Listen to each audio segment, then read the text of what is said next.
معزز و مکرم سامعین کرام، خواتین اسلام بالخصوص منبر رسول پر تشریف فرما علماء ملت اسلامیہ، خصوصیت کے ساتھ محب مکرم حضرت علامہ مولانا ضیاء الحق صاحب قبلہ رضوی، خطیب و امام جامع مسجد عام طولہ، محب مکرم حضرت علامہ مولانا تراب الدین صاحب قبلہ رضوی، محبی مکرمی حضرت علامہ مولانا عثمان غنی صاحب قبلہ مرکزی، حضرت علامہ مولانا جلال الدین صاحب قبلہ، اس جلسہ کے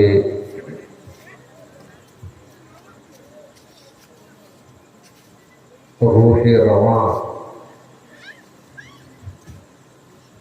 عزیز القدر حضرت علامہ مولانا طارق الاسلام صاحب قبلہ مرکزی و دیگر علماء، طلباء، ہمارے ازہر و مظہر صاحبان و مدعان خیر الانام، السلام علیکم ورحمۃ اللہ تعالی وبرکاتہ۔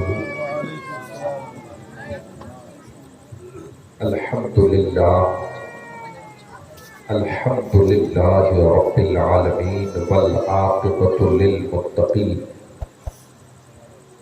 والصلاة والسلام على سید الانبیاء والمرسلین وعلى آلہ واصحابہ اجمعین، اما بعد فاعوذ باللہ من الشیطان الرجیم، بسم اللہ الرحمن الرحیم، وَأَنفِقُوا فِي سَبِيلِ اللَّهِ وَلَا تَلْقُوا بِأَيْدِيكُمْ إِلَى التَّهْلُكَةِ وَأَحْسِنُوا إِنَّ اللَّهَ يُحِبُّ الْمُحْسِنِينَ۔ آمنت باللہ صدق اللہ مولانا العظیم۔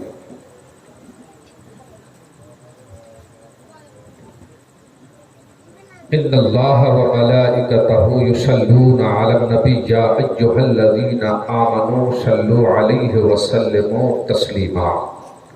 اللہم صل علی سیدنا شفیعنا ومولانا محمد وعلی آل سیدنا شفیعنا ومولانا محمد بارک وسلم، صلوا علیہ صلاۃ وسلام علیک یا سیدی یا رسول اللہ، صلاۃ وسلام علیک یا سیدی یا حبیب اللہ، صلاۃ وسلام علیک یا سیدی یا نبی اللہ صلی اللہ تعالی علیہ وسلم۔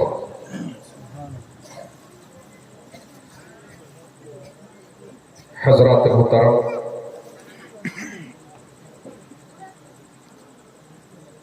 یہ جلسہ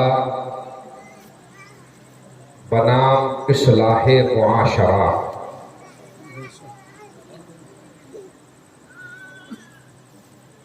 جو قائم کیا گیا ہے، ہم اور آپ اس وقت اس جلسے میں شرکت کی سعادتیں اور برکتیں حاصل کر رہے ہیں۔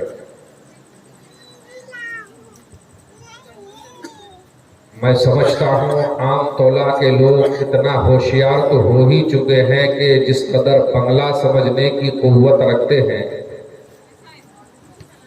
تو کم از کم اردو بھی اس کے آس پاس سمجھتے ہی ہوں گے،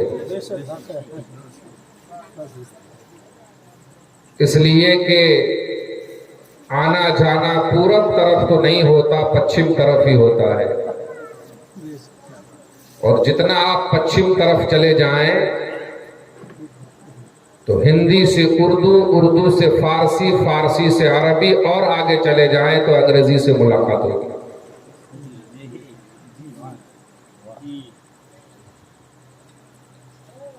تو مقصد کچھ بھی ہو، اس وقت بنیادی طور پر ہمیں یہ چیز سامنے رکھنی ہے کہ ہمیں دین کی کچھ باتیں سننی ہے اور سمجھنی ہے۔ حالات کچھ ایسے ہو گئے ہیں کہ پھر سے ہمیں اپنے اسلام کا الف بے اور تے پڑھنے اور سمجھنے کی ضرورت ہے۔ پوری زندگی ہم سب کی ختم ہو گئی۔ کتنے لوگ دنیا سے چلے گئے، کتنے جانے والے ہیں، جانا تو سبھی کو ہے، مگر آج جب کسی طرح سے کوئی پرشن، کوئی کوشچن، کوئی سوال ہوتا ہے تو ہمارے نوجوان پریشان ہو جاتے ہیں، یہ کنفیوژن کے شکار ہو جاتے ہیں کہ جناب عالی ٹیلی ویژن پر تو یہ کہا جا رہا تھا، ہمارے مولانا لوگوں نے آج تک ہمیں بتایا نہیں، یا بعض لوگ یہ کہتے ہیں کہ ہمیں الٹا سمجھایا گیا۔ تو پھر ہوتا یہ ہے کہ ادھر سن کر کے آپ کے ذہن میں سوال پیدا ہوا، آپ نے اپنے علماء کے سامنے وہ سوال نہیں رکھا تو آپ کو جواب بھی نہیں دیا گیا، تو پھر آپ غلطی کا شکار ہو کر کے اپنے دین اور ایمان کو خراب کر بیٹھے ہیں۔ اس کا نتیجہ آپ دیکھ رہے ہیں اس پورے ملک میں،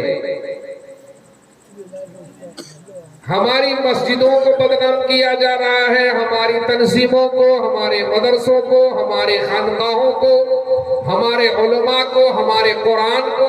عالم یہ ہے کہ ہمارے آقا مولا صلی اللہ تعالی علیہ وآلہ وسلم کی شان پاک میں بے ادبی کی جا رہی ہے، اور اگر ہم جیسا کوئی کچھ بولے تو ہمارے دشمن وہ صاحب اس کے ہاتھ میں طاقت ہے، قوت ہے، اٹھا کر کے جیل میں ڈال دیا، پھر ہمارے خلاف ٹیلی ویژن پر، ٹی وی پر پروپیگنڈا کیا جا رہا ہے، ہمیں جھوٹا ٹھہرایا جا رہا ہے۔ کوئی کہہ رہا ہے کہ یہ دیش کا دشمن ہے، کوئی یہ کہہ رہا ہے کہ جناب عالی یہ راشٹرواد نہیں ہے، کوئی یہ کہہ رہا ہے کہ یہ تو ہمارے دھرم کا اپمان کرنے والا ہے، یہ اس ملک میں اسلامی حکومت قائم کرنا چاہتے ہیں، یہ دھارمک بھاونائیں آہت کرنے والے لوگ ہیں۔ تو ہمارے لوگ یہ سمجھتے ہیں کہ شاید صحیح کہا جا رہا ہے، تو اچھا ہوا مولانا کو جیل میں ڈال دیا۔ میرے بھائی، شریعت کا مقصد کیا ہے؟ عام طلبہ والے تو ماشاءاللہ ہر مہینے میں، ہر ہفتے میں آج کل تقریریں سنتے ہیں اور جلسہ کرتے ہیں، قابل مبارکباد ہیں، مگر اگر آپ کچھ نہ سمجھیں تو یہاں پہ بیٹھنا، ہم سب کا بلانا، یہ سب بیکار ہے۔ اللہ رب العزت نے ہمیں پیدا کیا اور پھر ہماری ہدایت کے لیے نبی بھیجا، پھر ہماری ہدایت کے لیے اس نبی کے اوپر کتاب نازل کیا، پھر اس نبی نے ہمیں کتاب سمجھایا۔ اب جو کچھ اس نبی نے ہمیں دیا، ہمیں سمجھایا، اسی کا نام شریعت ہے اور اسی پہ ہمیں عمل کرنا ہے۔ اس کے خلاف اگر ہم جائیں تو دنیا اور آخرت دونوں جگہ نقصان میں رہیں گے۔ تو یہ سمجھنا بہت ضروری ہے کہ شریعت پر عمل کرنا اور شریعت کو ماننا ضروری کیوں ہے؟ شریعت کا مقصد کیا ہے؟ یاد رکھیں، شریعت کے مقاصد میں 5 چیزیں داخل ہیں. میری بات سمجھ رہے ہیں نا؟ میں نوجوانوں سے خاص طور سے کہوں گا ذرا تھوڑی توجہ رکھیں، بہت کام کی باتیں آپ تک پہنچا رہا ہوں اور 15-20 منٹ میں اپنی بات ختم کر دوں گا. شریعت کا مقصد کیا ہے؟ شریعت کا مقصد 5 چیزوں کی رکشا ہے. سبحان اللہ. 5 چیزوں کو پروٹیکشن دینا ہے، 5 چیزوں کی حفاظت کرنی ہے. یہی شریعت کا مقصد ہے. نمبر 1، دین کی حفاظت کرنا، اپنے اسلام کی حفاظت کرنا، یہ شریعت کا مقصد ہے. اب آپ دیکھیں کہ شریعت کی آپ حفاظت کریں تو آپ کتنی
تبارک و تعالی نے امت محمدیہ کے لیے عام کر دیا. کیسی حفاظت کی دوستان محترم؟ ایسی حفاظت، اللہ اکبر، کہ ہمیں دین اسلام کی نعمت عطا کی. لوگ یہ سمجھتے ہیں جناب کہ دنیا میں تو رہنا ہی ہے تو چلو کوئی بھی مذہب یہ چلے گا، کوئی کسی کو بھی مانے، جناب عالی کوئی کسی کو کیوں روکے، کیوں ٹوکے. مگر نہیں دوستو، اللہ رب العالمین نے ہمیں پیدا کیا. ابھی تو قربانی گزرا، قربانی کا موسم گزرا. حضرت ابراہیم علیہ السلام کے تعلق سے آپ نے سنا اور پڑھا بھی. قرآن مجید نے حضرت ابراہیم علیہ السلام کی تبلیغی کوششوں کا ذکر کیا. حضرت ابراہیم علیہ السلام ایک ایسے ماحول میں پیدا کیے گئے جہاں ہر طرف لوگ بتوں کو پوجتے تھے.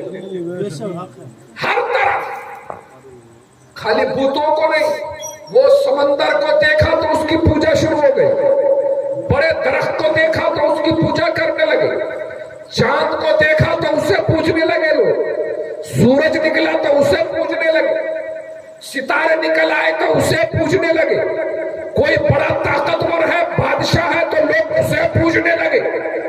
یعنی لوگ کسی کو نہ کسی کو پوجنا چاہتے ہیں. یہ انسانی فطرت ہے کہ وہ کسی نہ کسی کے آگے اپنا سر جھکانا چاہتے ہیں. اس کی فطرت میں یہ بات رکھی گئی ہے. تو اللہ تبارک و تعالی نے انبیاء کے ذریعے سے ہمیں یہ دعوت دی کہ سنو، جب تمہیں پوجنا ہی ہے تو جھوٹے خدا کو کیوں پوجو گے؟ یہ سمندر کو کیوں پوجو گے؟ یہ آگ کو کیوں پوجو گے؟ یہ چاند کو کیوں پوجو گے؟ یہ سورج کی پوجا کیوں کرو گے؟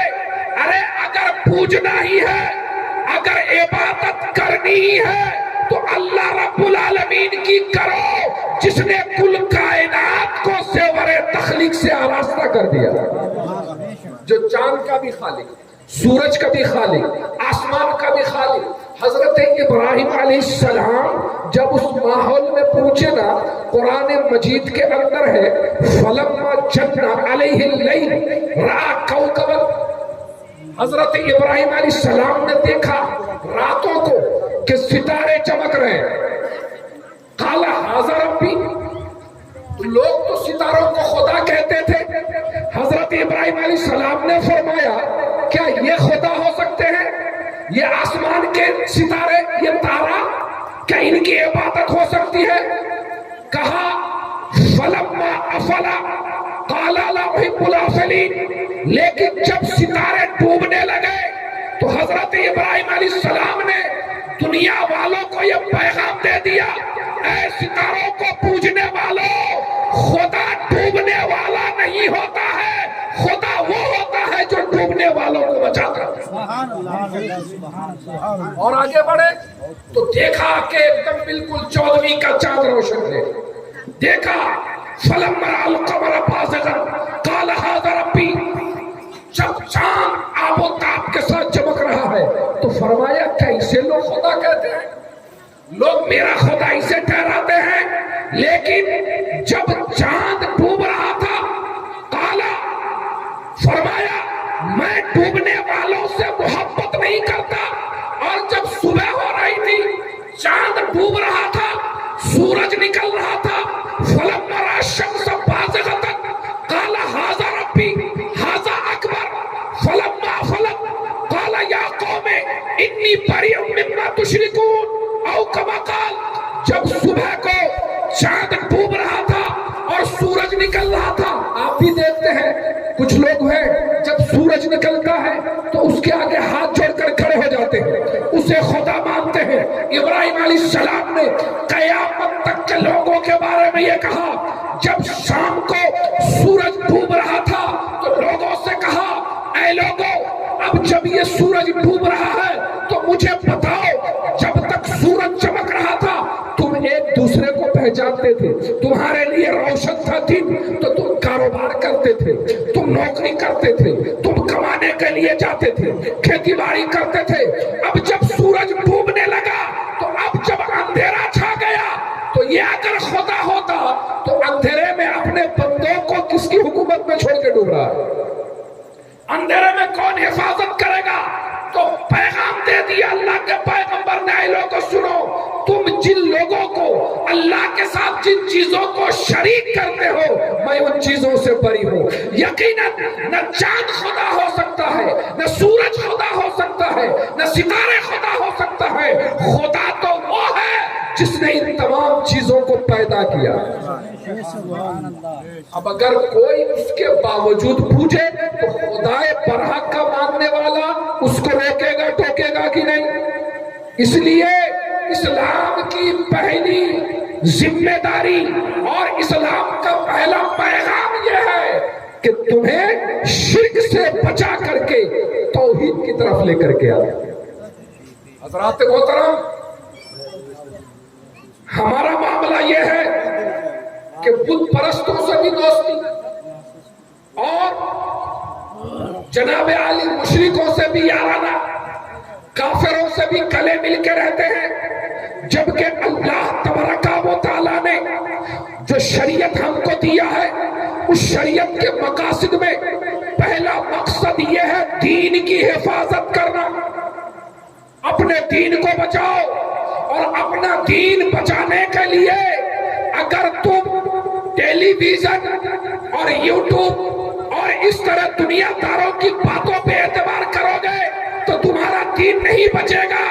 دین اس وقت بچے گا جب علماء ربانیین کے فتاوے اور ان کے کہنے کے مطابق عمل کرو۔ یہاں تو علماء سے ایک طرح کے لوگوں کو نفرت ہو گئی ہے، علماء لوگوں کو اچھے نہیں لگتے۔ جب علماء کو ہمارے لوگ دیکھتے ہیں تو نہ جانے ان کا چہرہ کیوں لٹک جاتا ہے۔ دیکھیں دوستو، یہ علماء ہمیشہ آپ کے دین کی، آپ کے ایمان کی حفاظت کی کوشش کرتے ہیں۔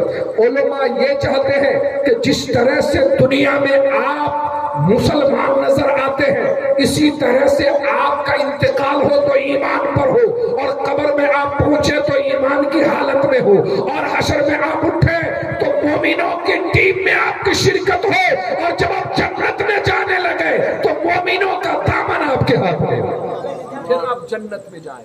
دوستان محترم، اس لیے اس دور میں سمجھنا بہت ضروری ہے کہ لوگ ہمیں یہ کہتے ہیں کہ جناب عالی وہ گھر واپسی کرو۔ کیوں بھائی؟ کیسی گھر واپسی؟ تو کہا کہ تمہارے پرک انڈیا میں جو تھے وہ بت پرست تھے، وہ کسی اور کو پوچھتے تھے، تو وہ ان کا مذہبی گھر وہ تھا، تم بھی آ جاؤ۔ دوستان محترم، مگر تاریخ آپ اٹھائیں، اسلام ہسٹری آپ دیکھیں، اللہ تبارک و تعالیٰ نے سب سے پہلا انسان دنیا میں بھیجا حضرت آدم علیہ السلام کو۔ حضرت آدم علیہ السلام صرف مسلمان ہی نہیں، اللہ کے نبی تھے۔ اب ہم انہیں کہتے ہیں ٹھیک ہے گھر واپسی کرتے ہیں، چلو تم بھی گھر واپسی کرو، ہم بھی گھر واپسی کرتے ہیں، تو اس رب کو مانو جو حضرت آدم علیہ السلام کا رب ہے۔ حضرت آدم علیہ السلام کا رب ہے، حضرت آدم علیہ السلام کا رب اللہ رب العالمین ہے، یہ تمام کائنات کا رب ہے۔ جب تم اس رب پر ایمان لے کر کے آؤ گے تو ہم سمجھ جائیں گے کہ ہاں تم بھی گھر واپس آ گئے، اور ہم تو پہلے ہی سے اپنے گھر گئے۔ حضرات گرامی، فرمایا اللہ تبارک و تعالیٰ نے وَلَا تُلْقُوا بِأَيْدِيكُمْ إِلَى التَّهْلُكَةِ، اپنے آپ کو جان بوجھ کر کے ہلاکت میں نہ ڈالیں۔ دور حاضر میں تو لوگ جان بوجھ کر کے ہلاکت میں ڈالتے ہیں۔ جب انہیں فتویٰ بتایا جاتا ہے کہ جناب ان کے ہاں جانا، جیسے ان کے پوجا کے دنوں میں ان کے منڈپ میں جا کر کے حاضری دینا، آج کل ہمارے بعض نیتاؤں کی عادت ہو گئی ہے، معذرت چاہوں گا اگر ہمارے پولیٹیشن لوگوں کو یہ برا لگے تو، مگر میں آپ کے دین کی بات کر رہا ہوں۔ قبر میں جب آپ پہنچیں گے تو یاد رہے قبر میں آپ کی شفاعت کے لیے کوئی دنیا کا لیڈر نہیں آئے گا، قبر میں آپ کو بچانے کے لیے محمد رسول اللہ تشریف لائے گا۔ اس لیے اس نبی کے دین پر رہو۔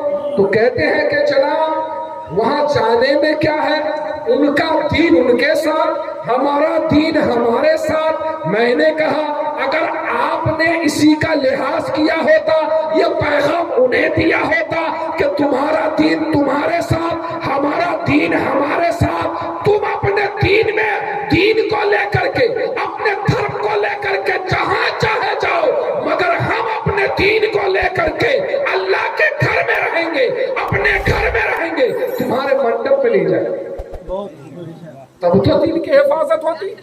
مگر جناب عالی وہاں جانے کے بعد پھر کوئی ہاتھ جوڑتا ہے، اگر کوئی جانے کے بعد کسی کو راضی کرنے کے لیے کہ جناب عالی یہ ہمارے ہی چھتر کے لوگ ہیں، ہمارے ہی ووٹر لوگ ہیں، اگر ہم نہیں جا کر کے ان کے مورتی کے آگے ہاتھ جوڑیں گے تو یہ ہم سے ناراض ہو جائیں گے۔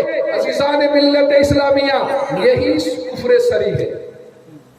آدمی کا نکاح تک ٹوٹ جاتا ہے، آدمی ایمان سے نکل جاتا ہے۔ ایسا شخص اگر زندہ رہے تو اگرچہ لاکھوں بار یہ خود کو کہے کہ میں مومن ہوں، مگر دوستان محترم جب تک وہ اس سے توبہ نہ کر لے گا اس کو مسلمان مانا نہیں جائے گا۔ یہ تو ایمان کی بات ہو گئی۔ اور آئیے، دو طرح کی باتیں ہوتی ہیں ہمارے یہاں۔ آپ کے اس گاؤں میں الحمدللہ میرا حسن ظن ہے 100% لوگ سننی ہے، میرا تو حسن ظن یہ ہے، اور آپ کو سننی نہ سمجھنے کا معاذاللہ ہمارے پاس کوئی وجہ بھی نہیں ہے، اور ہمیں شرعاً اس کی اجازت نہیں ہے۔ سبھی سننی ہے، مگر سننی ہونا کیسے چاہیے؟ یہاں پر سننی لوگ خود اپنے ہاتھوں سے جا کر کے اپنے دین و ایمان کو ہلاکت میں ڈالتے ہیں، اور جب ان سے کہا جائے تو بہانہ بنانے لگتے ہیں۔ میرے مرشد سرکار سیدی تاج الشریعہ نے کہا، بڑا اچھا شعر ہے کہ زندگی دی گئی ہے یہی شعر ہے نا. زندگی دی مسلک اعلیٰ حضرت پہ قائم رہو، زندگی دی گئی ہے اسی کے لیے، اور مسلک اعلیٰ حضرت سلامت رہے ایک پہچان دین نبی کے لیے.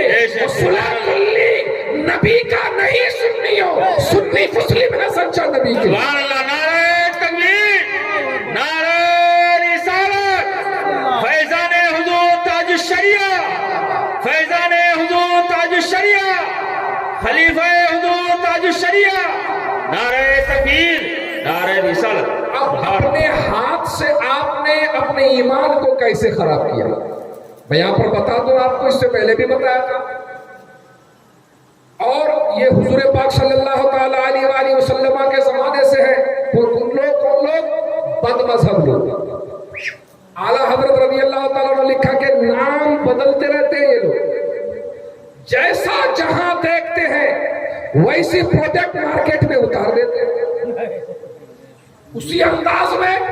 کبھی یہ خارجی کے لباس میں رہے، کبھی معتزلیوں کے لباس میں رہے، کبھی جبریہ کے لباس میں رہے، کبھی قدریہ کے لباس میں رہے، دور حاضر میں وہابیہ کے لباس میں رہے. آج ہمارے لوگ وہابیت سے اجتناب نہیں کرتے، ان سے نہیں بچتے، ان سے دوستی کرتے ہیں، ان سے ہاتھ ملاتے ہیں، ان سے رشتہ داری کرتے ہیں، ان سے یاری اور ان کے ساتھ ہر طرح کے معاملات کرتے ہیں. دوستان محترم، ہم آپ سے کہتے ہیں کہ یہی تو تمہارے دین و ایمان کو ہلاکت میں ڈالنے کے لیے کافی ہے. آپ کہیں گے جناب عالی یہی کہتے ہیں کیا؟ نماز وہ بھی پڑھتے ہیں ہم بھی پڑھتے ہیں، تو نمازی سے ملے گا تو کیا حرج ہے؟ ہم بھی کہتے ہیں کوئی حرج نہیں. قرآن وہ بھی پڑھتے ہیں ہم بھی پڑھتے ہیں، پھر قرآن پڑھنے والے آپس میں مل جائے تو کیا حرج ہے؟ ہم بھی کہیں گے کوئی حرج نہیں ہے. جناب عالی مسجد میں وہ بھی اذانیں دیتے ہیں ہم بھی دیتے ہیں، تو اذان دینے والے ایک ہو جائیں تو کیا حرج ہے؟ کہیں گے کوئی حرج نہیں ہے. دوستان محترم، مگر حرج تو ہے.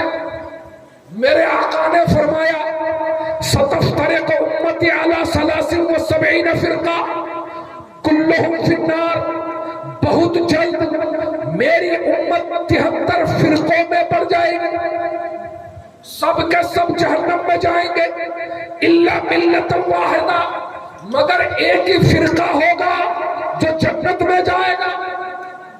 قالوا من ہی یا رسول اللہ، یا رسول اللہ وہ جنت میں جانے والا فرقہ کون سا ہے؟